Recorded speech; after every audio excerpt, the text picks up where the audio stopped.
writers, you're listening to the Kobo ReWriting Life Podcast, where we highlight an episode from our backlist that will bring you insights and inspiration for growing your self-publishing business. I'm your host, Tara Kremen, Director of Kobo Writing Life. This week, we're revisiting a great interview with Jackie Lau from 2019. She talked to us about how she started in her writing career and how self-publishing opened up opportunities to publish the books that she wanted to write, books that had diverse characters that represented her background. In this interview, they talk a little bit about marketing on Twitter, which might feel a little bit dated in 2026 as the indie author community has kind of migrated to Blue Sky and Threads. So I think you can take the same advice, but just change the platform. Hope you enjoy. So thank you, Jackie, so much for joining us on the Kobo Writing Life podcast. No problem. So just to begin, I first saw you when you posted on Twitter about your first year self-publishing. And so just before we begin and talk about your journey for your first year, can you just tell listeners a bit about you and why you decided to self-publish? My first romance novel, or actually it was a novella, was published in 2014. And I published under the name Laura Jardine with a bunch of different small presses. Never really sold very well at all, and had some not great experiences with publishers. So I decided I wanted to try self-publishing, start a new pen name, and have a very clear brand. And so I started, my first book came out in May 2018, and that was Grumpy Fake Boyfriend. And since then I've published, I guess it is 6 novels and 1 novella. Short novels. That's amazing. That's a lot. That's a lot. That's impressive. Yeah. I'm so amazed. I mean, I had sort of planned it when I decided to self-publish more than 6 months before I started to, so I was sort of like saving up to prepare it so I could release a bunch of books 2 months apart. Oh, okay. That's so awesome. So that was planned that way. Okay, so you did have a plan before you first started. Yeah, and I've been writing for quite a while, so I have a good idea of how fast I can write and how fast I can revise and stuff like that. So That's that amazing. was helpful too. Just out of curiosity, because you mentioned all the prep and stuff that you did before, what kind of prep did you do? Like, because I imagine you mentioned, for example, saving up, so that comes with cover design and things like that.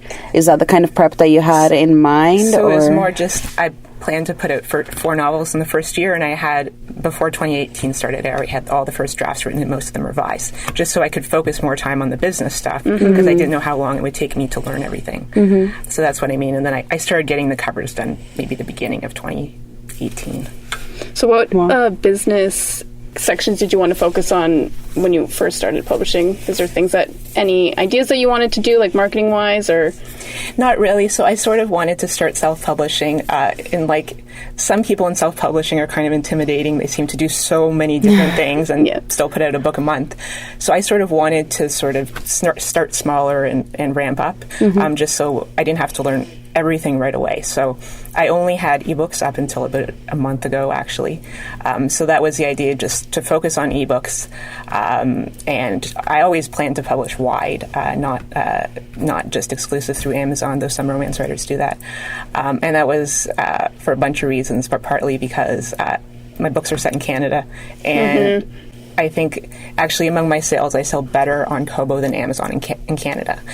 So I think if you want to reach a Canadian market, then Amazon exclusive is not really the best way to go. Yeah. So that's why I always wanted to go wide from the beginning. So, yeah. That's right. Pretty cool. Was it what you thought it would be when you first... I don't know if you had an idea when you were like... I was just really sort of scared of all the things I would have to learn how to do and stuff, and I still, even just setting up print books last month was just really nerve-wracking for me, because I'm not good with all that different stuff, and my background's in engineering, so I don't have any... transferable skills from that, really. I'm sure there's something engineering. I'm good with numbers, so that doesn't really scare me to see big spreadsheets of numbers. I didn't really have other kinds of skills from my job before. So I had sold really poorly. I had 12 ranging from novelettes to short novels with I think 4 different publishers, and 1 I had sold to, but the publisher shut down before the book came out.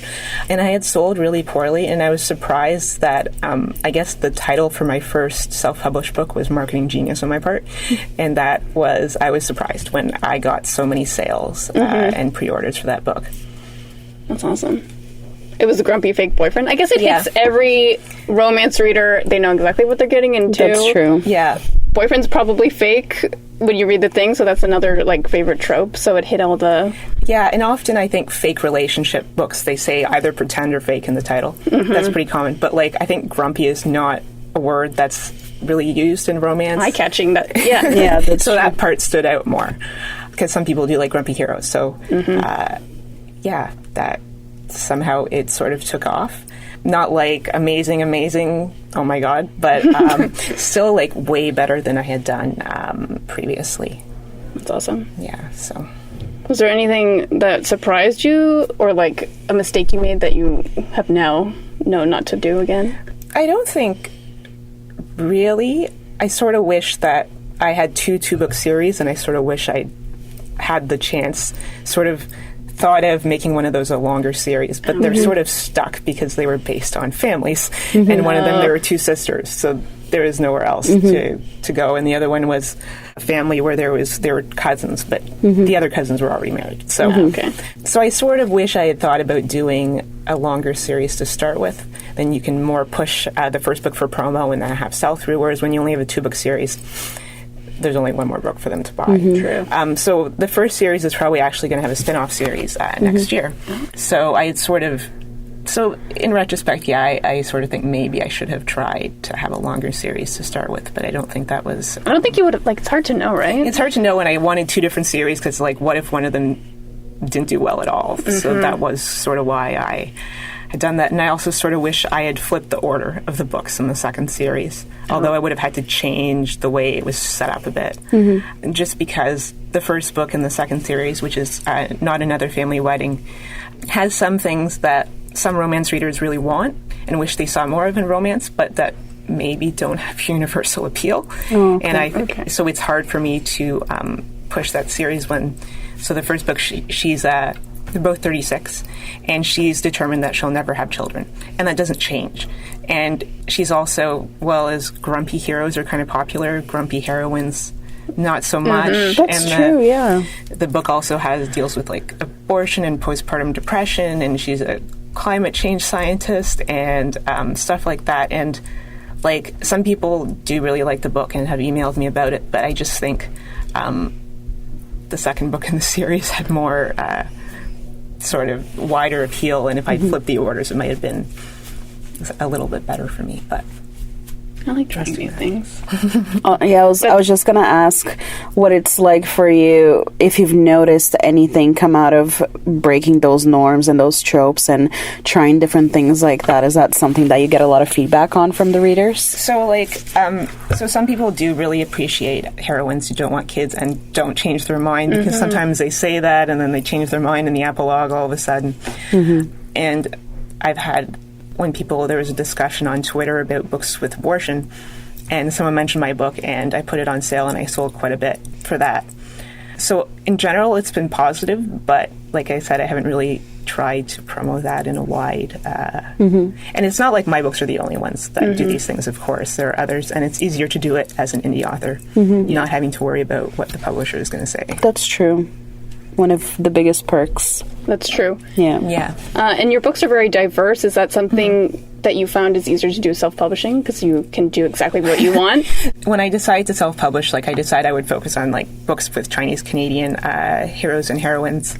Sometimes both the hero and heroine, sometimes just one, sometimes one of them is biracial, because that's my background. My mom's Chinese-Canadian and my dad's white.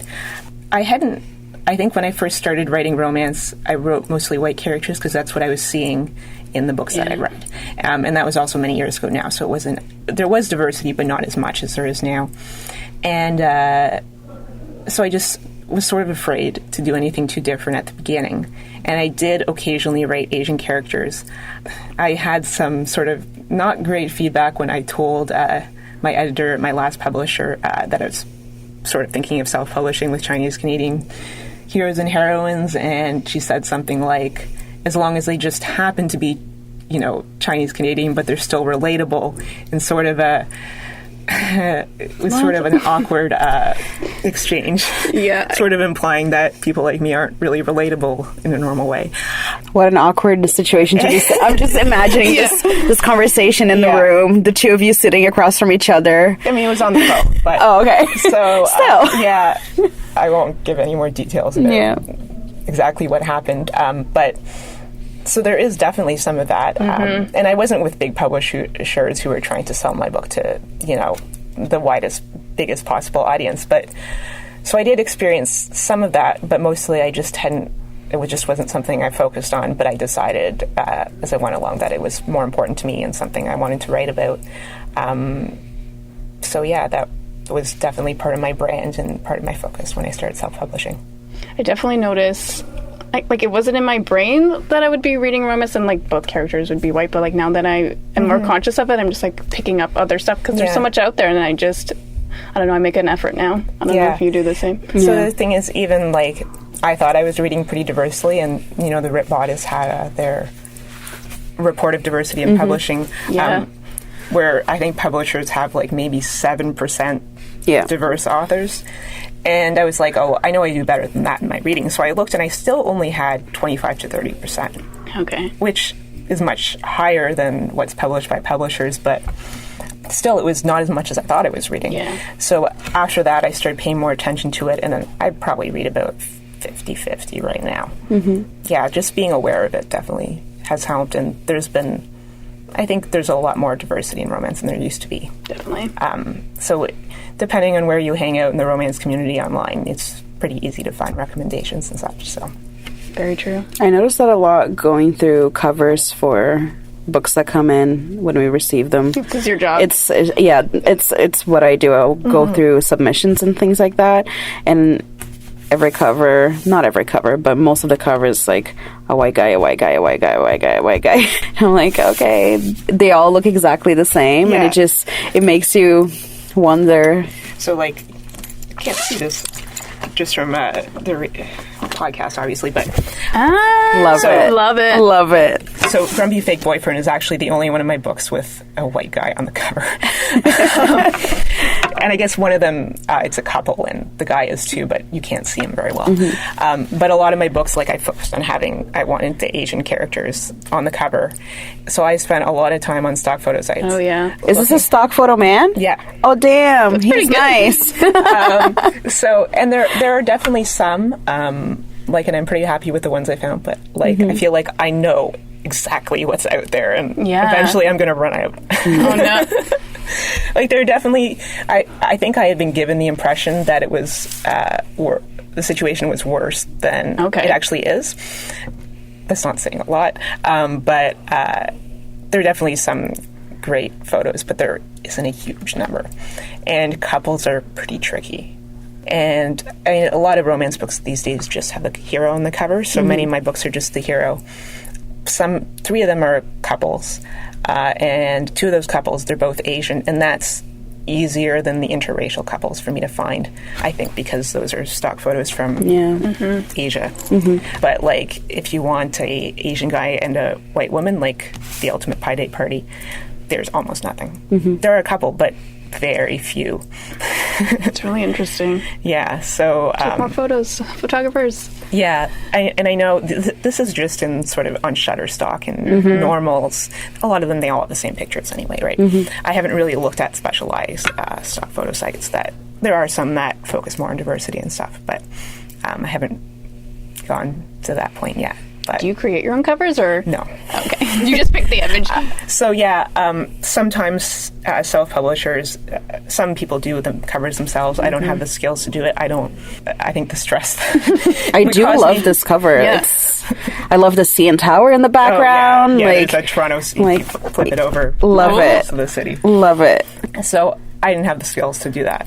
So I found a cover artist. I was like, this is definitely gonna be so much better for me than trying to do it myself.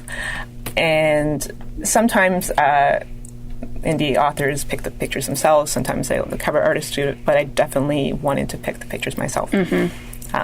So I do that, but everything else she does. So imagine in a traditional publishing house, you would never. I mean, you'd have to be like J.K. Rowling or something like that, and be like, okay, I want this person on my cover. Yeah. Well, like sometimes they do cover shoots for romance books. Sometimes, even if you're not huge, you sometimes, depending on the situation, they do shoots. I mean, some indie authors do as well, but you have to kind of be a lot bigger than me for that to be worth it. It's an investment type of thing. Yeah. So yeah, but whenever I see a cover with an East Asian guy on it now, like I always recognize. Oh, really? Pretty much, yeah. That's hilarious. There aren't that many. Oh no. Well, get photographers listening. I know. Get your photos. Yeah, so for my next book, actually, so do you know what a durian is? It's this big fruit that's very spiky. The one that doesn't smell that great. It smells terrible, yeah. Okay, yeah. So, like, that book was written to go with a particular set of stock photo images with, so a sexy East Asian guy holding a durian. It's not out yet, so I don't have a book to show you. But, like, I actually wrote that book for those particular stock photos. Oh, that's amazing. So, I guess a little bit of the inspiration comes from it. Yeah. That's cool. Yeah, so. That's awesome. So do you find that Kobo differs from other retailers, and then it could be in terms of marketing or just like how you present your book, and just what your perspective is on that? I am also on Amazon, Barnes & Noble, and Apple. Barnes & Noble and Apple are through Draft Digital, though I don't go direct. Like, in comparison to Amazon, which thankfully I haven't had to personally contact yet because that honestly doesn't sound fun. Like Kobo, I've contacted a couple times and gotten feedback or gotten a response relatively fast. Probably one of us. I think it was Tara. Oh, yeah. Yeah. So, shout out to you, Tara. So, at least that's one of the things I like about Kobo is that if you do have a problem, you know that you will be able to actually talk to a real person to be able to solve it. So I think Kobo is more than Barnes & Noble or Apple for me right now. And Barnes & Noble, I don't know if it's exclusively the U.S. or mostly the U.S. That's a good question. That's a good question. I'm not actually sure. Maybe majority U.S., I would say. Yeah, and I don't actually know what countries those sales come from through Draft Digital. If there's a way to find out, I don't know. So one of the main differences is that I have a lot of Canadian sales on Kobo and some Australian as well. I don't think I really have to the other ones. And also I've noticed that Kobo gives me a steadier income than they do. I don't know exactly why that is. So like when I first put out Grumpy Fake Boyfriend, I actually did do quite well in Barnes & Noble, but those sales like tapered off. I haven't really maintained as good of a base level on there. And I'm not quite sure why that is, but I have more of a steady predictable income on Kobo. Interesting. For whatever reason. I mean, I do some of the promotions and stuff. Like I did the VIP sale. That was pretty recently. I've done 2 of those and a few others. Okay. Yeah. Do you think there's any strategies that other authors could use to help increase their Kobo sales? Or just make sure it's on Kobo, basically? I mean, make sure it's on Kobo, I guess, is one of the big ones to start with. Yeah. And just, I know I've definitely gotten, like, a bunch of dedicated readers from some of the Kobo promotions, so they're really easy to sign up for. So I do suggest playing with those. But you have to go direct through Kobo. You can't go through Draft Digital or it's a very special perk we have. Yeah. Because I originally was going to go through Draft Digital for Kobo, but someone told me not to, and then I was like, well, since I want to focus on Canadian sales too, so I did go direct to Kobo, and I'm glad I did. But thanks to that person, whoever they are. Do you have your older series available online as well as ebooks now, the ones that you had through publishers? So they're mostly still for sale through the publishers. Okay. 2 of them had print versions as well. The rest were just ebook only. They're still available, but I don't really promote them at all. And some of them, they're sort of, some of them are erotic romance and sort of different from what I'm writing now. So I don't really see doing anything with them for now. I might get my rights back for some of them, but I don't intend to publish them under this name. That's fair. Yeah. A lot of people will separate even just the genres that they write by different pen names and things like that, and you can have different marketing campaigns and things based on your needs for each one. Yeah, I mean, it's possible, but unlikely I'll go back to writing erotic romance too and self-publish, and then I would probably put that under that name. But it's not really something I'm seriously thinking about for now, but it's a possibility at some point. So my favorite question is, what's one of the best things you've done for your business? Could be anything. Do you have something Probably just being on Twitter a lot. Yeah? I agree with that. I'm always on Twitter reading I am things. a Twitter person. Yeah, I actually haven't done a lot of actual advertising, and I'm not on Facebook as much, but definitely like my stuff gets retweeted a lot on Twitter. And actually, for Grumpy Fake Boyfriend, when Courtney Melange retweeted it, I got more than 100 pre-orders in the next 24 hours. So, like, she hadn't read it, but that was just based on the title, and she commented on it. So if you do have the right people, like, retweet your stuff, it actually can make a big difference. Yeah, because just the pre-orders from that were already more than I had sold from my other books. And I just generally am part of the romance community on Twitter, mostly following like other authors of color and stuff. So I feel like among a certain group of romance readers, a lot of people know who I am, even if I'm not a huge author. So, and I like Twitter, so that's why I'm there. Do you focus solely on Twitter compared to other social media platforms? So I'm on Instagram too, and I just mostly post pictures of donuts and flowers at this time of year. I like that. I like Instagram, but like I don't spend as much time on it. Yeah. And I have a Facebook page that I don't use a lot, and I have a Facebook group with 2 other authors that we just started in January. So that's been going pretty well as well. But we can plug that in if you wanted to share. And it's called Northern Heat. Oh, yeah, Canadian. Love it. Love it. Love it. We'll have all the links in the show notes and everything. Yeah. I was just thinking to myself, maybe because I'm a book nerd, I'm probably, like, I always follow authors on Twitter. Yeah, same. Like, I literally don't use Twitter for anything else but, like, reading tweets. So I wonder why that's the place I decided to, like, follow authors. I noticed that at least the people that I follow, because I follow both readers and authors, and like people will do readathons and things like that, and like with the hashtags, I feel like you can be a lot more eloquent with your thoughts on Twitter. I feel like platforms like something like Instagram, people will do the pretty photos and stuff. It's more of that visual impact, whereas Twitter, you can go a little bit deeper into these topics. And I feel like usually the people that are on Twitter for books, they're there to find a specific thing. Or they're like open to discussion. Or open to discussion, or open to new recommendations. Maybe I'm generalizing, but I do love my Twitter book like people. Maybe that's what we do. Yeah. But yeah, that's what I enjoy Twitter for. Yeah, because that was the first time that I had heard of you. It was on Twitter. And it might have been one of these random retweets or something like that someone did. And it makes a huge difference. Yeah. Yeah. Yeah, because I know some people say that Twitter doesn't sell books, and if you... I disagree. I disagree. I have bought plenty. But, like, I sort of think, like, I mean, the common thing is you can't just be selling your books most of the time. You have to be tweeting about other stuff, so people want to follow you and such. And, I mean, I think that's fairly common, but it just takes up a while to build a presence and stuff. And I don't even have a huge number of followers, but less than 2,000. But it's... One tweet. Yeah. But, and I've never really had tweets go outside the romance genre, so which is probably a good thing, because that's when people get harassed, honestly. So I haven't had really tweets go really viral. But just being around in the romance community, I think it's been good that way, so... Is there anything that you do actively to be involved in the community other than Twitter? Are you in touch, let's say, with other authors for some, like, maybe writing support or just business support, things like that? So I'm part of the Romance Writers of America Toronto chapter. Yeah. So I go to those meetings every month, and I met a lot of people in person from that. So, yeah. What do you guys do? I know, now I'm curious. So we have...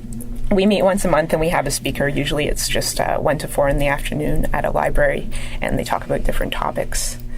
Yeah, the last one just this past week was a lot about plotting and a method that used a lot of Post-it notes. And I like plotting, but not with Post-it notes. I work in such like a linear fashion that I find I don't really need a lot of things that people use, like, because I work in such a linear way anyways, I can just like start a document and it's pretty straightforward for me. But I do always want to think about things in different ways and how to make my book stronger and stuff like that. So, do you find it tricky to write romance? Sort of, but so I actually came to romance first more as a So when I started writing in 2010, I was focusing on women's fiction, but like chick lit women's fiction, so sort of similar to like Bridget Jones. And then I sort of realized my first book was more or less a romance. And also around that time my mom died, so I liked knowing I was going to get a happy ending. So I read romance for a year before I started writing it while I was writing women's fiction. And then I guess I started writing romance in maybe 2012. But yeah, I didn't come through romance. Many romance readers, they took their mom's or their grandma's books when they were 12 years old and stuff like that, hid them in their textbooks.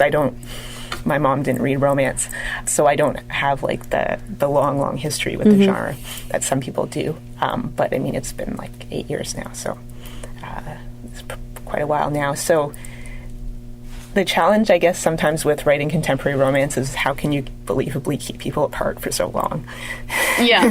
That is, struggle. In a way that doesn't just piss off the reader, right? Yeah. Like, sometimes I'll read them like, just communicate. Yeah, and so you don't want... I mean, we miscommunicate all the time, but like if you have 100,000 words that could have been resolved by communicating, it would be frustrating, right? So that's what's sort of hard, is figuring out how to keep people apart. How to cause trouble. Because like you have to cause some conflict to keep them apart, but like you don't really want to, because you made them these characters up and you want to be nice to them, but you can't just be nice to them all the time, right? So sort of my goal right now is to put out 4 to 5 books a year between novels and novellas. So that's fast, but not crazy fast. I would say for self-publishing, it's a healthy fast. Yeah. Because we see all extremes. Yeah, so there's a lot of people talk about like putting out a book a month now in self-publishing and stuff, and I know I'll never be able to write a book a month. So that's the useful thing about having gone into self-publishing, having already written for so long, is that I do know exactly how fast I can write, and I write at a pretty steady pace, and for some people it varies a lot more between projects. It doesn't for me. So I do think that putting out about 250,000 words a year, which could break down in a few different ways, but my novels are about 60,000 words, is sustainable for me. And you don't want to drop on the quality, so you always want to go at the pace that you feel like you're not compromising on that, right? Yeah, so I feel like that's a good pace for me. I could maybe spend some more time trying to learn more about advertising and stuff, but I feel for writing I'm probably doing as much as I should be doing if I want to maintain it. I would agree. It's amazing that some people build a backlist of 50 books and they've been writing like 4 years, and I'm like... Some people came out with 30 books this year alone, and I don't know how they have the time. I know. Oh, man. Yeah, so that just isn't me, so... Yeah. Do you write every day, or what's your schedule like? So, like, I usually work on writing stuff 6 days a week, but I work on one project at a time. So when I'm working on a first draft, I'm just working on the first draft. When I do a first draft, I can write about 4,000 words a day, but I switch off to another project, and I might work on the second or third draft of that. So then I'll just work on revising for a few weeks, and so I just keep switching off projects that are in different drafts, and have about 3 drafts per book, and then it goes to the editor, so... Cool. How many drafts do you have going right now? So I have one book that's with an editor, one that I've done 2 drafts and have to do one more, and one that I'm almost in the first draft. Awesome. All right. 3 books at once. I have one other question, actually, that now I remember what it was. No, because I saw the CN Tower on the cover of The Ultimate Pie Day Party. Yeah. And I wanted to ask, because every time I feel like I read a romance book, they're in LA, they're in California. Colorado. Exactly, like in New York. And it's so nice to read about stories in your, like, where you live. Yeah. And so I saw the CN Tower, and I just wanted to hear about that. I mean, I'm sure... as like if you live in the city, it makes the most sense, but so that's partly just I'm lazy and I want to write what I know. And I know Toronto, and I do really like Toronto, and since I'm writing pretty diverse romance, it makes sense. And I do get tired of, so there's 2 things I get tired of. One is everyone in New York is white. Which happens in some even though in real life that's not the case. Even though New York is sort of similar to Toronto in diversity, it's not uncommon to read romances in New York where everyone's white and you're just like, I don't understand. Or like the one person who isn't is the cab driver, and that's it. And that just doesn't really make sense. And then there are small town romances are still pretty popular, and not every small town is entirely white in these books, but there sure are a lot of 99% white small towns in romance that sort of feel like they're supposed to be idyllic, and yet you're like, your ideal world doesn't have any people of color in it. This is kind of strange. In general, I find small town romances don't always work for me, but there are definitely some I've liked. So I wanted to set books in Toronto because that's where I'm from. I lived here my whole life, and it's a little bit different, and I do put a lot of Toronto stuff in the books. They're not just some vague city. So this series is set in Baldwin Village, which is a stretch of Baldwin Street where there are a lot of restaurants and stuff. So it's a fictionalized version of Baldwin Village, where I made up all the businesses. And I have another book too, Mr. Hotshot CEO, which shows a lot of them exploring the city together. So yeah, some people have commented that they really like that aspect of the book because the location is an important part of the books. It totally brings the story alive to me. If I know where the people are, it's a whole different experience. Thank you for writing your stories in Toronto. And yeah, there aren't a huge number. I mean, I can think of a few more, but there aren't a lot. I just have one in my brain, and I just remember being like, oh my God, that's Young and Dundas Theatre. That's what I picked out of it. Off the top of my head, I can't even think of anything. I don't know why that is, because Toronto's very popular, like you said, and diverse. There's so many opportunities for stories in our city. So Jenny Holiday has a bunch. Yeah. So because I know other Toronto romance authors, I know probably. Oh yeah, let's do some shout outs. So yeah, Jenny Holiday has her Bridesmaids Behaving Badly series that's mostly set in Toronto. There's a road trip to Florida and some scenes in New York and stuff like that too, but the characters live in Toronto. She also has a 49th Floor series with Entangled that's set in Toronto. Farah Heron had a book that just came out called The Chai Factor, which is also set in Southern Ontario. The orange cover? Yeah, I think I've seen that one. Okay. Yeah. I think Christine Dabo has some male romances that are set in Toronto. We'll find all of these and put them all in the show notes. For your Toronto fix. Exactly. But of course, when someone asks you that, you mostly blank on you're like, I know this, but yes. Sometimes people ask, oh, so what about other books about this? And I'm like, I just blanked on everything that I've ever read. Yeah. Happens to me all the time. Yeah. Are you a big reader, and how do you do that while you're writing? Are you okay usually reading? Because I know a lot of authors are usually like, no, I won't touch a book while I'm writing a draft. I absolutely do read while I write. I read about a book a week. So not some people can read several books a week. I can't read that fast, but I read about a book a week. I mostly read romance, but not exclusively. I read both contemporary and historical, though I have no plans to write historical, but I like reading it. I don't read paranormal. The paranormal series for you. It's one of those things where I know that there are great books, but it just isn't really my thing. So, and I read, like I said before, a pretty diverse, mostly male-female romance, but I read some MM and FF too. And I don't find it a problem with writing. So I do usually just read later in the day and write earlier in the day. So once I'm finished with writing for the day, then after that I read. I think when I first started writing, it did affect me somewhat, where you'd sort of start unconsciously copying the author's style. But I feel like now that I have a pretty strong voice, it's not really an issue for me. That's awesome. I do think that did happen a bit before. That, I would pick up an author's style if I liked the book and stuff. But I don't have an issue with that anymore. And I, of course, want to see what other people are writing. And I just like reading too. But there is some aspect of business associated with that too. Do you have some favorite books you want to call out? So I'm reading the Austen Playbook by Lucy Parker right now. Yes, she showed it to me, and I binged through all of them. I couldn't stop. I'm all caught up.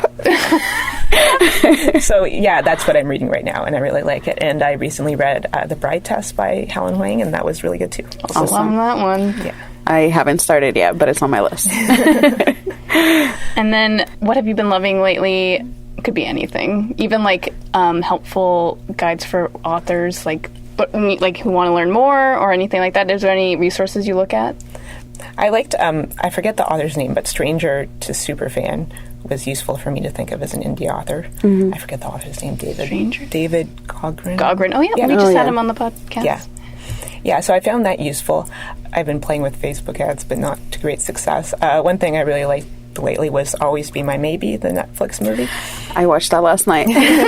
So we had actually a tweet along with my Facebook group to watch that, and it's just really nice to see, because I do write some books with two Asian Canadian versus Asian American characters, but these stories didn't really make it to screen before, so it's been really great to see that happening. Awesome. So yeah. Really cool. So what can readers look out from you? No, why can't I speak? Can be on the lookout. You say it. They expect from you. That was what I was trying to say. But you can say it. And lastly, what can readers expect from you in the future? Anything coming up? Okay, so I have my next book, which is the third book in the Baldwin Village series. It's called Man vs. Durian, with the durian on the cover. And then that will be out August 27th, and it's up for pre-order. After that, I'm going to start a holiday novella series, so it's going to be Thanksgiving, Christmas, Chinese New Year, and Valentine's. And they're going to be novellas, so they're going to be all like a month and a half apart. And that series is called Holiday with the Wongs. But I'm intrigued already. So yeah, I'm writing the Christmas book for that right now. Awesome. Yeah. And then where can people find you online? Mostly on Twitter at Jackie Lau Books. Same handle for Instagram. And my website's JackieLauBooks.com. Perfect. Awesome. Thank you so much for coming on the podcast. Thank you for having me. Of course. Thank you for listening to the Kobo ReWriting Life podcast. If you're enjoying this podcast, please rate, review, and subscribe. And be sure to follow us on socials. We are at Kobo Writing Life on Facebook, Instagram, Threads, and Twitter. This episode was hosted by Stephanie McGrath and Marina Ferreira, with production by Terrence Abrahams. Editing is provided by Kelly Robotham, and our theme music is composed by Tearjerker. If you're ready to start your publishing journey, sign up today at kobo.com/writinglife. Until next time, happy writing.